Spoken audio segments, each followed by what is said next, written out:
The transatlantic slave trade was the largest forced migration of people in history. Between 1500 and 1800, around 12 to 15 million African men, women, and children were taken from their homes and transported to the Americas by Europeans. It's estimated that over 2 million Africans died on the merciless voyage across the Atlantic, where they were treated like cattle. Some jumped overboard in desperate resistance to the torture and deprivation. Those who survived were auctioned off to the highest bidder and put to work in the colonies and plantations in the Caribbean and North, Central, and South America. It was a life of cruelty and unrelenting work.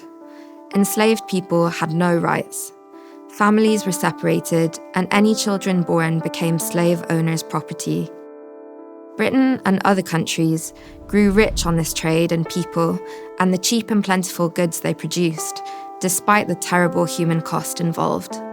By 1770, British traders were transporting around 42,000 enslaved Africans across the Atlantic every year. It was a lucrative business.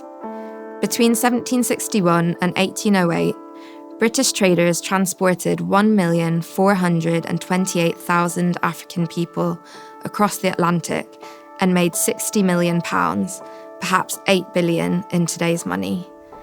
Port cities prospered, as did thousands of people, from the merchants, bankers, and shipbuilders to factory workers and shop owners. Money made was used to build roads, railways, universities, country houses, changing Britain's landscape.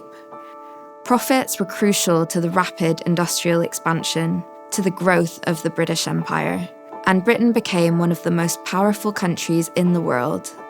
As a result of the transatlantic slave trade, millions of people of African descent live across the world and don't know their ancestral roots. Much of the prosperity that Britain, other European countries, and the Americas enjoy today is built on the back of lost lives and histories. Meanwhile, in Africa, the loss of millions of people was compounded by colonial exploitation, with effects that last into the present day. And the institutionalized racial ideas and anti-blackness entrenched by the legacy of the slave trade are still with us.